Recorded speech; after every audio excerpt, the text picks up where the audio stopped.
और पार्टी का विस्तार होगा। दूसरी बात है कि जो 34 निर्णय हमारी पार्टी की स्थापना काल से जो 34 निर्णय हैं, वो निर्णय लागू कराने के लिए हम लोग सरकार से आग्रह करेंगे और समय समय पर आग्रह करते रहेंगे, चाहे प्रधानमंत्री जी के स्तर से हो, चाहे माननीय मुख्यमंत्री जी के स्तर से हो। हम लोग उन निर्णयों को लागू कराने के लिए आग्रह करते रहेंगे। और माननीय मुख्यमंत्री जी को उन्होंने धन्यवाद दिया है कि कुछ निर्णय उन्होंने पूरा किया है, जैसे ठेकेदारी में आरक्षण की बात है, उसको बढ़ाने की भी बात उन्होंने कहा है। मैंने 34 निर्णय जो हमारे हैं, वो निर्णय पर हमारी जो मुख्य आइडियोलॉजी है उस पर हम कायम रहेंगे। तीसरी बात है वैक्सीनेशन के लेकर जो दलित और गरीब वैक्सीनेशन से एक ही शंका है और कहीं दूर रहते हैं, उस वैक्सीनेशन को पूरा करें। इसके लिए हमारे राष्ट्रीय अध्यक्ष जी ने एक वीडियो मैसेज जारी करके सभी गरीबों से अपील किया है, सभी दलित भाइयों से अपील किया है कि वो ज़्यादा से ज़्यादा वैक्सीनेशन में भाग ले सकें ताकि महामारी पर हम काबू पा सकें।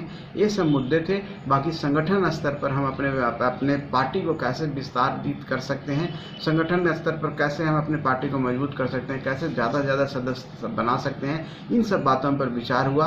और कैसे लोगों से कोरोना काल में हम जुड़ सकते हैं, उस स्तर के लिए हम वर्चुअल मीटिंग के माध्यम से हम अपने कार्यकर्ताओं को जोड़ें, जिला स्तर पर जोड़ें, प्रखंड स्तर पर जोड़ें। इसके लिए कार्य योजना बनाने को कहा गया है। एक स्टेट लेवल टीम बनेगी और मॉनिटरिंग करेगी कि कैसे हम अपने कार्यकर्ताओं को जोड़ सकते हैं। और आने वाले समय में आप देखेंगे कि हम ज़्यादा से ज़्यादा कार्यकर्ताओं के साथ एक साथ वर्चुअल माध्यम से जुड़ेंगे। और दूसरी बात है, जो हमारे कार्यकर्ता जो गरीब हैं, जो उनके ऊपर कोई भी परेशानी हो रही है, कोई अत्याचार हो रहा है, चाहे कोई कठिनाई उनको है, वो अब जिला अध्यक्ष को दायित्व दिया गया है कि वो सब जगह से वर्चुअल माध्यम से बात करके उन सारी परेशानियों को, उन सारी जो उनकी शंका है, वो ला करके राज्य स्तर पर दे, ताकि राज्य स्तर पर हम सब मिल करके उसको एड्रेस करें, उसको समाधान खोजें, और ताकि हम अच्छी तरीके से गरीबों की जो हमारी पार्टी की मुख्य आइडियोलॉजी है उस पर हम काम कर सकें और उसको हम आगे बढ़ा सकें। और सबसे जो महत्वपूर्ण बात हुई है, जो आप देखे हैं कि मीडिया में तरह तरह के कयास लगाए जाते हैं, हमारे राष्ट्रीय अध्यक्ष जी ने एक लाइन में एक बात बोली है कि हम एनडीए में हैं, एनडीए में रहेंगे। ये सब जो ख्याली जो लोग अपने अपने हिसाब से ख्याली पुलाव पका रहे हैं, वो पकाते रहे। हम एनडीए में हैं, एनडीए में रहेंगे और गरीब के मुद्दों को लेकर के अनुरोध पूर्वक आग्रह करते रहेंगे। यही हमारी पार्टी की आइडियोलॉजी है। इसके साथ हम हमेशा स्टिक रहेंगे, चाहे जिसको जो समझना है समझे। ये हमारी पार्टी का सबसे बड़ा हमारे राष्ट्रीय अध्यक्ष जी का संदेश था कि हम एनडीए में हैं और एनडीए में रहेंगे। ये थे हमारी पार्टी हम पार्टी की राष्ट्रीय कार्यकारिणी की बैठक आज संपन्न हुई। इसमें क्या क्या निर्णय लिए गए? आज हिंदुस्तानी आवाम मोर्चा सेकुलर का एक अहम बैठक, जो राष्ट्रीय कार्यकारिणी की बैठक थी, वो बैठक हुई है। और बैठक में सभी सम्मानित प्रतिनिधि जी का विचार आया, बहुत तरह के विचार आया, और उस सब विचारों को संकलित करके हमारे राष्ट्रीय अध्यक्ष जी ने जो मुख्य मुद्दे हैं, उन मुद्दे को मैं आपके समक्ष रखना चाहता हूं।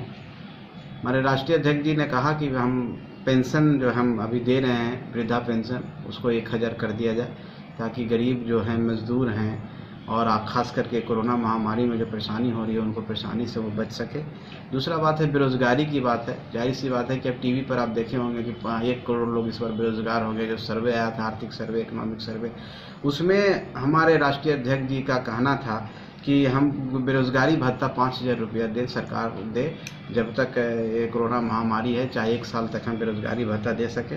तीसरी जो बात थी, अहम बात थी, स्थानीय निकाय का जो चुनाव होने वाला है, चाहे नगर पालिका का हो, चाहे आने वाला समय में ग्राम पंचायत का हो, उसमें हमारे कार्यकर्ताओं की सक्रिय भागीदारी रहनी चाहिए।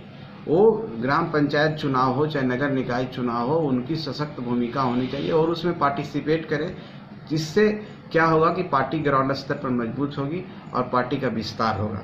दूसरी बात थी कि जो 34 निर्णय हमारी पार्टी की स्थापना काल से जो 34 निर्णय हैं, वो निर्णय लागू कराने के लिए हम लोग सरकार से आग्रह करेंगे और समय समय पर आग्रह करते रहेंगे, चाहे प्रधानमंत्री जी के स्तर से हो, चाहे माननीय मुख्यमंत्री जी के स्तर से हो।